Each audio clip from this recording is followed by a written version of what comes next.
chaîne valeur ajoutée bien sûr, et ici nous parlons donc aujourd'hui nous allons parler du président Ibrahim Traoré et de la transition au Burkina Faso. Voilà, ça c'est le premier sujet, et ensuite nous allons partir en Côte d'Ivoire pour écouter un influenceur que je suis depuis longtemps, un influenceur qui je pense est cohérent et il dit tout haut ce que beaucoup de personnes pensent tout bas. Les talents ont fait produit comme résultat après quelques jours de préparation. Voilà, donc sans plus tarder, allez, c'est parti. Salut les amis, bienvenue sur la chaîne. Moi je m'appelle Stéphane Kaboré, je suis ravi de vous retrouver pour cette nouvelle vidéo. Voilà, donc bienvenue, c'est la chaîne valeur ajoutée bien sûr, et ici nous parlons de l'actualité, nous évoquons des sujets d'actualité aussi, de la politique, nous parlons aussi de sport de temps en temps et tout ce qui concerne des bonnes choses qui viennent du continent africain, voilà, et toutes ces choses qui peuvent contribuer à l'édification d'une Afrique meilleure. Et bien nous évoquons ces sujets-là sur cette chaîne. Donc si vous pensez que vous allez avoir de la valeur ajoutée ici, eh bien, laissez un pouce levé, laissez un commentaire ce que vous en pensez, et puis souscrivez à la chaîne pour ne pas manquer de vidéos à venir. Donc aujourd'hui nous allons parler du président Ibrahim Traoré et de la transition au Burkina Faso. Voilà, ça c'est le premier sujet, et ensuite nous allons partir en Côte d'Ivoire pour écouter un influenceur que je suis depuis longtemps, un influenceur qui je pense est cohérent et il dit des choses, des fois j'ai l'impression il dit tout haut ce que beaucoup de personnes pensent tout bas. C'est pour ça que je le suis assez régulièrement. Voilà, et ensuite nous allons retourner à Dubaï. Nous allons prendre un vol directement pour aller à Dubaï. On va aller là-bas regarder ce que les talents ont fait produit comme résultat après quelques jours de préparation. Voilà, donc sans plus tarder, allez, c'est parti. Au Burkina Faso, comme je le disais, le président Ibrahim Traoré, la transition ont été en conseil des ministres aujourd'hui, et voilà, j'ai suivi ça tout à l'heure quand j'étais au travail, voilà, et j'ai vu que le président avait maintenu, il a décidé de maintenir le fait qu'il ne touchera pas de salaire de président, parce qu'il faut le rappeler, quand il est venu au pouvoir, voilà, c'était l'une des premières mesures qu'il avait prises, c'était le fait qu'il ne touchera pas son salaire de président, il va maintenir son salaire de capitaine. L'exemple à suivre, comme on le dit, l'exemple vient d'en haut. Et comme on le dit aussi, le poisson pourrit pas la tête. Si la tête est propre, le reste, voilà, peut-être que ça va rester propre aussi. Il a décidé de ne pas prendre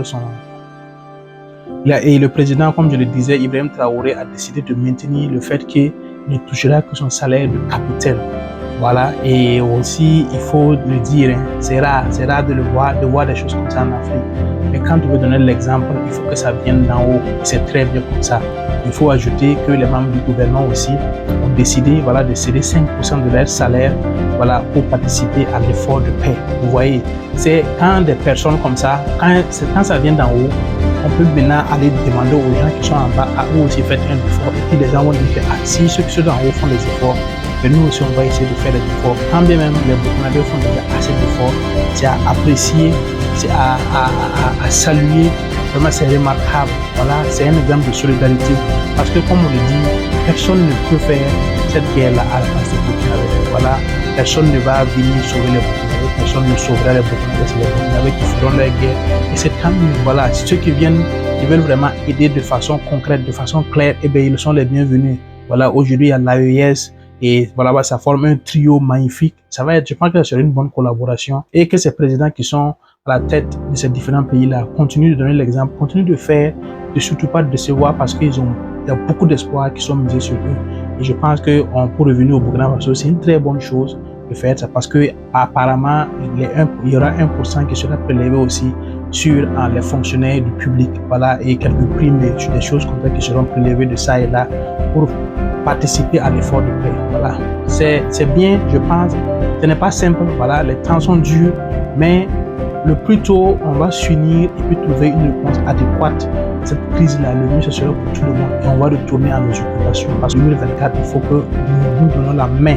Voilà, tous les Burkinabés, on a des divergences, mais on peut nous donner la main, trouver une solution adéquate, claire et nette pour finir avec cette guerre-là, parce que ça a trop duré.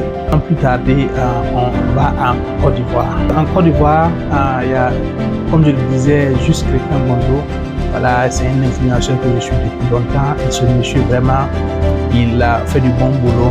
Je suis, c'est pour dire la vérité, et je prends beaucoup de mes inspirations, viennent de lui. En fait, toujours des sujets assez importants pour la société même. Voilà, de temps en temps, je le vois parler des hôpitaux, je le vois parler de certains faits dans la vie courante, voilà, des faits de société qu'il évoque, qui sont assez évocateurs, voilà, qui conseillent et qui, voilà, et qui, comment on dit ça, qui conseillent et qui, voilà, ça aide et ça participe à l'éveil de conscience d'une manière ou d'une autre. Et ça, je pense que c'est une très bonne chose. Aujourd'hui, il a évoqué un sujet, il parlait de la corruption en Côte d'Ivoire. Mais je pense que ce qu'il a évoqué, ce n'est pas qu'en Côte d'Ivoire, c'est partout en Afrique. Voilà, je vais vous laisser écouter un extrait de ce qu'il a dit et puis on va revenir, voilà, parler de ça. Recevez le Men in Black de Koumassi avec ses dabés. J'espère que vous allez dire, moi je vais très bien. Je suis revenu au pays. Dès que je rentre, on me parle de corruption. Affaire de corruption, de détournement. Je dis donc, on n'a pas fini encore avec cette affaire. Oh, vraiment, cette histoire de corruption. Parce qu'à la fin, on sait que rien ne va se passer. Beaucoup de bruit et puis après c'est vraiment loin. Il y a d'autres même qui ont le courage de venir exposer leur performance de corruption parce qu'ils savent que rien ne va leur arriver. Parlons d'autre chose. Et là, je vois quelques personnes qui sont dans l'opposition, on va dire comme ça, qui font de la récupération, qui accusent la corruption, l'impunité, tout ça. J'ai envie de dire à ces personnes-là, vous avez la bonne nouvelle en Côte d'Ivoire, c'est qu'on a vu tout le monde. À votre tour, la chance que vous aviez, c'est que on n'utilisait pas de façon outrancière comme ça le digital. On a vu des histoires étouffées ici, on a vu des scandales pas possibles liés à l'argent, on a vu comment le bien public a été utilisé à des fins personnelles. Mais la majorité de celles-là, parmi ces personnes qui se plaignent de corruption et autres, on a vu que le cas numéro 1 soit très profitable du système. Le cas numéro 2 soit un parent dedans qui profite du système, donc ça leur profite. Oui, c'est plus à dire, mais c'est presque génétique à nous autres Africains francophones, mais nous sommes corrompus jusqu'à l'os. Ces personnes qu'on appelle les tontons voleurs là, s'ils viennent vous voir, qu'ils vous tendent une enveloppe bien lourde de plusieurs millions, qu'ils vous disent vraiment c'est pour toi, j'ai envie de te donner ça, est-ce que vous allez avoir à un certain moment la lucidité morale de dire en fait je ne veux pas, parce que vous là vous êtes des corrompus? Jamais. Il y a des gens qui détournent, et puis ils sont là, ils se promènent. C'est tout ce qui me dérangeait. Sinon l'affaire de corruption, il y a longtemps ça a commencé, depuis le père, ça avait commencé. Donc je suis parti au moment où le maire Mbouaka, Mathias Maire de Cocody, personnel. Je suis allé là-bas présenter un projet de communication parce que c'est nous qui avions fait à l'époque la première télévision digitale numérique ici au Côte d'Ivoire, communale. On avait réussi ce pari. Et on a eu le voir pour présenter ça. Et dans le hall d'attente là, où il y a une salle d'attente, j'ai vu plein de personnes. Des gens avec des factures, des gens avec des ordonnances, des gens avec des ordonnances, des personnes avec des bagages, tout ça là. Tout le monde est choqué, j'ai demandé aux gars qui sont ces personnes-là. Je lui ai dit, tu n'es pas habitué ici, c'est comme ça. Chaque jour, on a une liste de personnes qui viennent faire des demandes, des sollicitations. Si le maire s'arrange comment? Il dit, mais c'est depuis, souvent mon charge ici. Mais chaque lui donne, jusqu'à lui, il est fatigué. Parce que justement, ça compte dans l'électorat, après son nom est gâteau au village. Il y a d'autres qui viennent du village comme ça, ils ne savent même pas où ils vont donner son ici. Et je me suis dit, si la salle d'attente d'un maire, d'un simple maire, excusez-moi du terme, est autant fournie, imaginons la salle d'attente du ministre ou de telle autorité. Vous vous rendez compte qu'il y a des autorités qui vont dans des régions, qui font des dons, en leur propre nom, des 50, 60, 70 millions. La population récupère, on chante ses louanges, ses épopées, on le présente comme quelqu'un qui a bon cœur. Oh, lui là, vraiment son cœur est blanc, il va aller au paradis. Ça, c'est le digne fils de la région, il nous aide beaucoup. On ne se pose jamais la question de savoir où est-ce que l'argent a quitté. L'argent vient d'où? Voici la question. Parce que dans le fond, nous tous, on sait que quelqu'un dépense son argent comme il a gagné. On ne peut pas prendre l'argent d'investissement où on a souffert comme ça pour donner aux gens comme ça. Et si c'est une fois, deux fois, on peut comprendre. Mais il fait ça dans plusieurs villes, quartiers. Ça va nulle part. On est au courant. Nous tous, on profite. Parce que s'il y a corrupteur, c'est qu'il y a corrompu. Et s'il y a voleur, c'est qu'il y a receleur. Et nous sommes tous des receleurs. À l'intérieur du pays, par exemple, là, ils ne vont jamais payer ticket pour aller dans le concert d'un artiste.